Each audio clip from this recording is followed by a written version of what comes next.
Reduced affect display. Reduced affect display, sometimes referred to as emotional blunting or emotional numbing, is a condition of reduced emotional reactivity in an individual. It manifests as a failure to express feelings. Affect display either verbally or non-verbally, especially when talking about issues that would normally be expected to engage the emotions. Expressive gestures are rare and there is little animation in facial expression or vocal inflection. Reduced affect can be symptomatic of autism, schizophrenia, depression, posttraumatic stress disorder, depersonalization disorder, schizoid personality disorder, or brain damage. It may also be a side effect of certain medications, e.g., antipsychotics and antidepressants. Reduced affect should be distinguished from apathy and anhedonia, which explicitly refer to a lack of emotion, whereas reduced affect is a lack of emotional expression. Affect display regardless of whether emotion underlying affect is actually reduced or not. Constricted affect. A restricted or constricted affect is a reduction in an individual's expressive range and the intensity of emotional responses. Blunted and flat affect. Blunted affect is a lack of affect more severe than restricted or constricted affect, but less severe than flat or flattened affect. The difference between flat and blunted affect is in degree. A person with flat affect has no or nearly no emotional expression. They may not react at all to circumstances that usually evoke strong emotions in others. A person with blunted affect, on the other hand, has a significantly reduced intensity in emotional expression. Shallow affect. Shallow affect has equivalent meaning to blunted affect. Factor 1 of the psychopathy checklist identifies shallow affect as a common attribute of psychopathy. Brain structures. Individuals with schizophrenia with blunted affect show different regional brain activity in fMRI scans when presented with emotional stimuli compared to individuals with schizophrenia without blunted affect. Individuals with schizophrenia without blunted affect show activation in the following brain areas when shown emotionally negative pictures: midbrain, pons, anterior cingulate cortex, insula, ventrolateral orbitofrontal cortex, anterior temporal pole, amygdala, medial prefrontal cortex, and extrastriate visual cortex. Individuals with schizophrenia with blunted affect show activation in the following brain regions when shown emotionally negative pictures: midbrain, pons, anterior temporal pole, and extrastriate visual cortex. Limbic structures. Individuals with schizophrenia with flat affect show decreased activation in the limbic system when viewing emotional stimuli. In individuals with schizophrenia with blunted affect, neural processes begin in the occipital region of the brain and go through the ventral visual pathway and the limbic structures until they reach the inferior frontal areas. Damage to the amygdala of adult rhesus macaques early in life can permanently alter affective processing. Lesioning the amygdala causes blunted affect responses to both positive and negative stimuli. This effect is reversible in the rhesus macaques. Neonatal damage produces the same effect as damage that occurs later in life. The macaque's brain cannot compensate for early amygdala damage even though significant neuronal growth may occur. There is some evidence that blunted affect symptoms in schizophrenia patients are not a result of just amygdala responsiveness, but a result of the amygdala not being integrated with other areas of the brain associated with emotional processing, particularly in amygdala prefrontal cortex coupling. Damage in the limbic region prevents the amygdala from correctly interpreting emotional stimuli in individuals with schizophrenia by compromising the link between the amygdala and other brain regions associated with emotion. BRAINSTEM. Parts of the brainstem are responsible for passive emotional coping strategies that are characterized by disengagement or withdrawal from the external environment, quiescence, immobility, hyperactivity, similar to what is seen in blunted affect. Individuals with schizophrenia with blunted affect show activation of the brainstem during fMRI scans, particularly the right medulla and the left pons, when shown sad film excerpts. The bilateral midbrain is also activated in individuals with schizophrenia diagnosed with blunted affect. Activation of the midbrain is thought to be related to autonomic responses associated with perceptual processing of emotional stimuli. This region usually becomes activated in diverse emotional states. When the connectivity between the midbrain and the medial prefrontal cortex is compromised in individuals with schizophrenia with blunted affect, and absence of emotional reaction to external stimuli results. Prefrontal cortex. Individuals with schizophrenia, as well as patients being successfully reconditioned with quetiapine for blunted affect, show activation of the prefrontal cortex (PFC). Failure to activate the PFC is possibly involved in impaired emotional processing in individuals with schizophrenia with blunted affect. The mesial PFC is activated in other individuals in response to external emotional stimuli.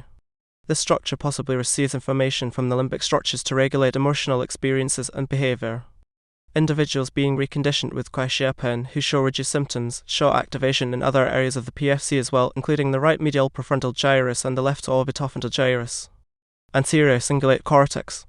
A positive correlation has been found between activation of the anterior cingulate cortex and the reported magnitude of sad feelings evoked by viewing sad film excerpts.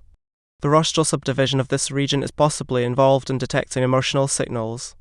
This region is different in individuals with schizophrenia with blunted affect. Schizophrenia. Flat and blunted affect is a defining characteristic in the presentation of schizophrenia. To reiterate, these individuals have a decrease in observed vocal and facial expression as well as the use of gestures. One study of flat affect in schizophrenia found that flat affect was more common in men and was associated with worse current quality of life as well as having an adverse effect on course of illness. The study also reported a dissociation between reported experience of emotion and its display, supporting the suggestion made elsewhere that blunted affect, including flattened facial expressiveness and lack of vocal inflection, often disguises an individual's true feelings. Thus, feelings may merely be unexpressed, rather than totally lacking. On the other hand, a lack of emotions which is due not to mere repression but to a real loss of contact with the objective world gives the observer a specific impression of queerness. The remainders of emotions or the substitutes for emotions usually refer to rage and aggressiveness. In the most extreme cases, there is a complete dissociation from affective states. To further support this idea, a study examining emotion dysregulation found that individuals with schizophrenia could not exaggerate their emotional expression as healthy controls could. Participants were asked to express whatever emotions they had during a clip of a film, and the participants with schizophrenia showed deficits in behavioral expression of their emotions. There is still some debate regarding the source of flat affect in schizophrenia. However, some literature indicates abnormalities in the dorsal executive and ventral affective systems. It is argued that dorsal hypoactivation and ventral hyperactivation may be the source of flat affect. Further, the foreign deficits in the mirror neuron system may also contribute to flat affect in that the deficits may cause disruptions in the control of facial expression. Another study found that when speaking, individuals with schizophrenia with flat affect demonstrate less inflection than normal controls and appear to be less fluent. Normal subjects appear to express themselves using more complex syntax, whereas flat affect subjects speak with fewer words and fewer words per sentence. Flat affect individuals' use of context-appropriate words in both sad and happy narratives are similar to that of controls. It is very likely that flat affect is a result of deficits in motor expression as opposed to emotional processing. The moods of display are compromised, but subjective, autonomic, and contextual aspects of emotion are left intact. Posttraumatic stress disorder. Post-traumatic stress disorder (PTSD) was previously known to cause negative feelings such as depressed mood, re-experiencing, and hyperarousal. However, recently, psychologists have started to focus their attention on the blunted effects and also the decrease in feeling and expressing positive emotions in PTSD patients. Blunted affect, or emotional numbness, is considered one of the consequences of PTSD because it causes a diminished interest in activities that produce pleasure, anhedonia, and produces feelings of detachment from others, restricted emotional expression, and a reduced tendency to express emotions behaviorally. Blunted affect is often seen in veterans as a consequence of the psychological stressful experiences that cause PTSD. Blunted affect is a response to PTSD. It is considered one of the central symptoms of post-traumatic stress disorders, and it is often seen in veterans who served in combat zones. In PTSD, blunted affect can be considered a psychological response to PTSD as a way to combat overwhelming anxiety that the patients feel. In blunted affect, there are abnormalities in circuits that also include the prefrontal cortex. Assessment.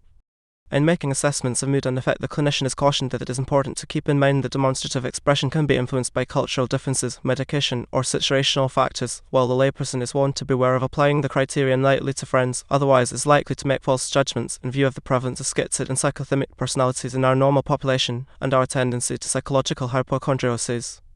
R.D. Ling in particular stressed that such clinical categories as schizoid, autistic, and impoverished affect all presuppose that there are reliable, valid and personal criteria for making attributions about the other person's relation to actions. There are no such reliable or valid criteria.